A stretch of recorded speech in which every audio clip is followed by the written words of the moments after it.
घर सिर्फ चार दीवारों का नाम नहीं, ये है अपनों की मुस्कान, खुद का एक आशियाना। मुंब्रा के सबसे prime location MM valley Shimla park के पास एक खूबसूरत एक बेडरूम फ्लैट आपका इंतजार कर रहा है। 490 SQFT का स्पेशियस एरिया, लिफ्ट वाली मॉडर्न TMC बिल्डिंग, और सबसे बड़ी बात ये है रेडी टू मूव। अपना ड्रीम होम पाइए सिर्फ $44,50,000 में। लोकेशन भी बेस्ट, लाइफस्टाइल भी बेस्ट, आखिर घर वही तो होता है जहां दिल सुकून पाए। बुक कीजिए आज ही, limited units available. Your dream home awaits. Contact now.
अब हम दूसरा AVK बनने नहीं देंगे।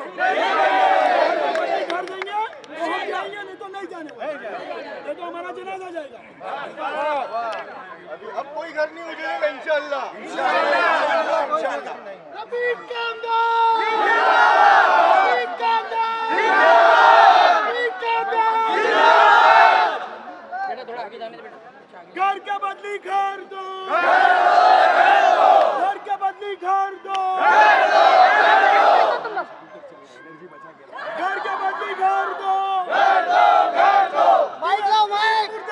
मुर्दाबाद मुर्दाबाद, TMC मुर्दाबाद मुर्दाबाद मुर्दाबाद, TMC मुर्दाबाद मुर्दाबाद मुर्दाबाद, TMC go back go back go back, TMC go back go back go. लेकिन आज दोस्ती सर्विस रोड पे जो थाने महानगर पालिका की कार्रवाई को लेकर के आज यहाँ देखने को ये मिल रहा है कि दो गुट आ गए, तो क्या कहना चाहेंगे सर, जो इतने दिनों से दिखे नहीं? नहीं देखिए क्या है, जमीनी हकीकत आप लोगों को सबको पता है, ठीक है। आज जैसे मनपा की कार्रवाई का मामला हमको कल पता चला, जो भी हमारे सोर्सेस है उनके जरिए पता चला कि पहली कार्रवाई जो है वो दोस्ती सर्विस रोड पर हुई। अब दोस्ती सर्विस रोड पर जो इमारतों पे कार्रवाई हुई है, जो अंडर कंस्ट्रक्टेड थी उसमें से 2 तोड़ी गई है, एक अधूरी तोड़ने की पड़ी हुई है। उसके अलावा सामने की जो भी 8-9 बिल्डिंगें हैं, सदरू कंपाउंड जिसको बोला जाता है। अब ये मामला देखिए पूरा समझ लीजिए, ये पिछले लगभग वर्ष 2022 से ये जमीन के हिस्सों का मसला सदरुद्दीन बशर खान और फिरोज बदरुद्दीन खान, ये 2 लोगों के बीच में चल रहा है। खरीदी बिक्री में इन लोगों ने जो भी पार्टनरशिप की थी, उनके शेयर्स को लेकर के उनके जो भी प्रॉब्लम्स हुए, वो उनका इंटरनल मामला है। क्या कौन सही है कौन गलत है हमको नहीं पता। अब उसी के तहत जो है फिरोज बदरुद्दीन खान हाईकोर्ट चले गए, 2022 में भी गए, 2023 में भी गए। अब 2023 में जो है उनका पिटीशन जो है वो पूरी तरह से सुना नहीं गया था, और वो 2025 में जो AVK का पिटीशन था सुभद्रा रामचंद्र टकले का, उसके साथ वो क्लब कर दिया गया। अब उनका सेटलमेंट हो नहीं रहा है। हाईकोर्ट में फिरोज बदरुद्दीन खान की तरफ से पैरवी उसकी अपनी बेटी जो एडवोकेट है आसमा खान वो करती है। अब इसमें जो जानकारी सामने आई है, देखिए तमाम कही सुनी बातें जो है, मीटिंगें जो होती है, ऑफ द रिकॉर्ड मीटिंग है, तो उसमें ऐसा पता चला है कि जनाब सदरू सेठ साहब जो है वो फिरोज बदरुद्दीन खान से किसी तरह का कोई सेटलमेंट नहीं चाहते। उनका कहना है कि भाई मैं सेटलमेंट करूंगा नहीं। तो अब जब सेटलमेंट नहीं होगा और हाईकोर्ट से वो पिटीशन का मामला खत्म नहीं होगा तो फिर वो 8-9 बिल्डिंगें कार्रवाई की जद से बचेगी कैसे? सबसे बड़ा मसला ये है। तो अब उसी 9 बिल्डिंगों को लेकर के समीर जो सवाल था दो गुट का तुम्हारा, तो दूसरा गुट वहीं से पैदा हो रहा है। अब जो पेपर की कार्रवाई की बात कर रहे हैं, लोगों को फ्लैट नंबर पूछ रहे, एग्रीमेंट पूछ रहे, रसीदें पूछ रहे, टैक्स की रसीदें पूछ रहे, जो भी है भाई, मैं कहता हूं कि ये सारे कागजात के तो लेकर के कौन सा कानूनी आधार बनने वाला है, गड़बड़ाने वाला है। आपका कोई भी काउंसलर है, आपका कोई भी बड़ा वकील है, मुझे उसका कानूनी आधार बता दे, मैं आवाम की मुहिम रोक दूंगा, मैं आवाम की मुहिम रोक दूंगा। मुझे तसल्ली हो जाएगी कि भाई ये कागजात इसलिए जमा किए जा रहे हैं कि इसमें कानूनी आधार लेकर के फायदा यहाँ से कराया जाएगा, हाईकोर्ट या सुप्रीम कोर्ट से स्टे वगैरह लिया जा सकता है, जो कि नामुमकिन बात है, क्योंकि हाईकोर्ट इससे पहले एबीके में अंडरटेकिंग लिया 23 जून तक मकान खाली करने का। जित कोई एबीके के लोग इधर होंगे तो उनको पता होगी ये बात। काउंसिलर अनिल पाटिल खड़े हुए थे उनके लिए। उसके अलावा सुप्रीम कोर्ट में एसएलपी गई, वो रिजेक्ट कर दी गई। उसके बाद एक और सुप्रीम कोर्ट में एसएलपी गई, वो रिजेक्ट कर दी गई। जब कोर्ट, खास करके सुप्रीम कोर्ट, 2 बार जो है इस मुद्दे पर एसएलपी रिजेक्ट कर चुका है। हाई कोर्ट जो है इलीगल कंस्ट्रक्शन पे फेवरेबल या राहत देने वाली किसी तरह की सुनवाई करना नहीं चाहता। लॉ ऑफ लैंड को कायम करने के नजरिए से हाई कोर्ट अपने आदेश कर रहा है। तो ऐसे में कहां से कानूनी राहत आ रही है, ये जो भी मुझे बता देगा, साबित कर देगा, तो मैं ये जमीनी मुहिम जो है आवाम की, वो मैं रोक दूंगा, मैं उसमें से हट जाऊंगा। लेकिन आप पहले मुझे कानूनी आधार बता दें कि बेघर होने वाले लोगों को किस कानूनी आधार पर आप कोर्ट से राहत दिलाएंगे। आप ये बता देंगे तब मैं ऐलान कर दूंगा। और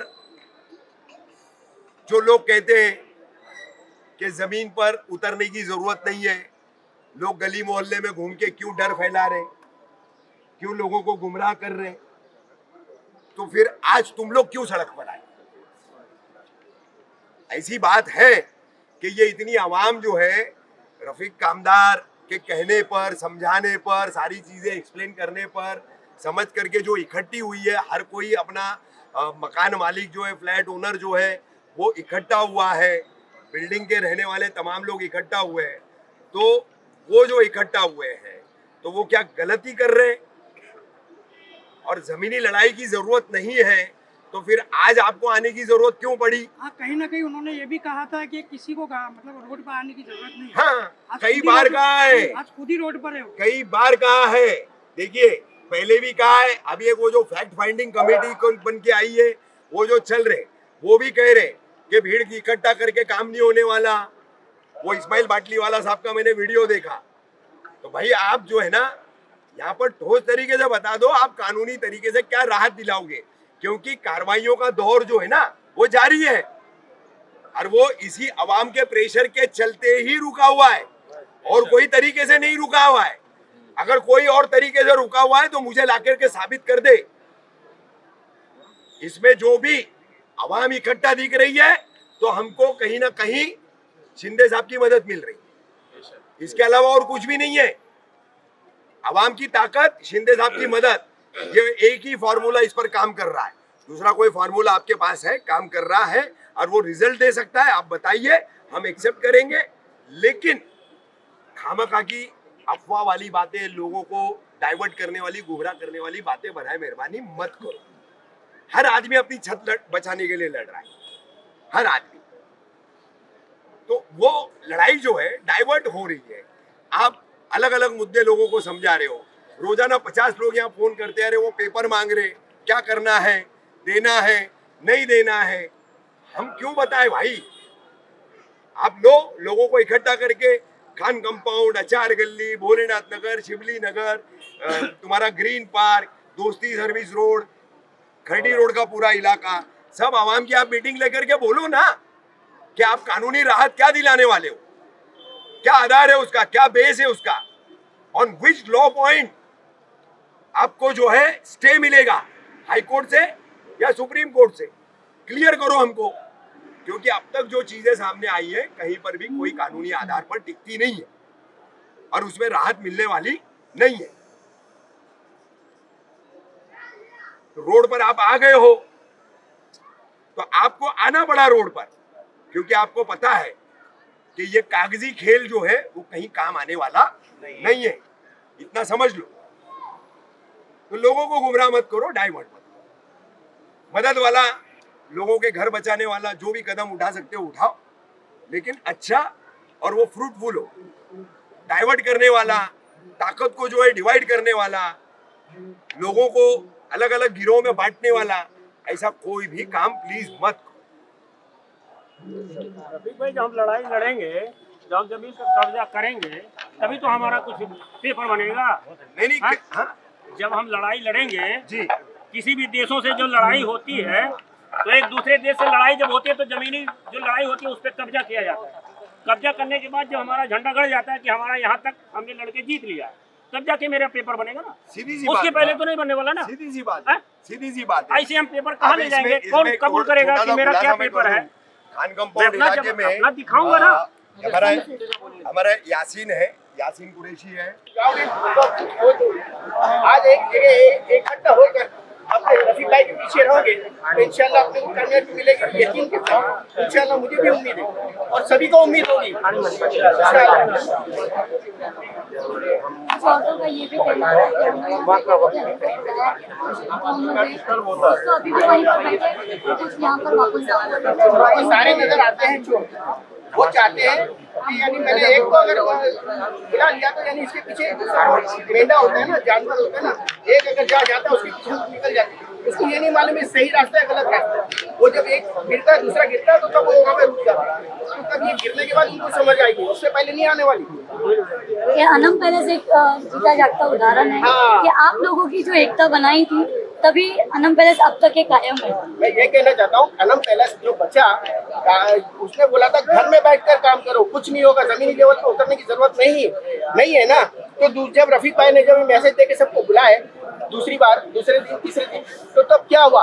अगर वो उस वक्त नहीं पहुंचते, वहाँ पे नहीं प्रोटेस्ट करते, तो वो बिल्डिंग रहती थी भाईजान, नहीं रह सकती। उसी मामले में उसने बोला था, एक ऑडियो क्लिप लोगों के पास आई थी, लोगों ने बताया था, तो बोला था कि 11 तारीख को आने वाली कार्रवाई रुकवा ले रफीक काम और 11 सितंबर को ही भोलेनाथ नगर में हमने 18 घंटे प्रोटेस्ट किया। शाम तक इंडिया में हिस्ट्री हुई है वो। शाम तक किए पूरा, कहीं ना रात कहीं तक। उनको ये पता था कि 11 को कार्रवाई आने वाली है। हाँ, उसको पता था। वो ऑडियो के हिसाब से तो यही समझ में आ रहा था।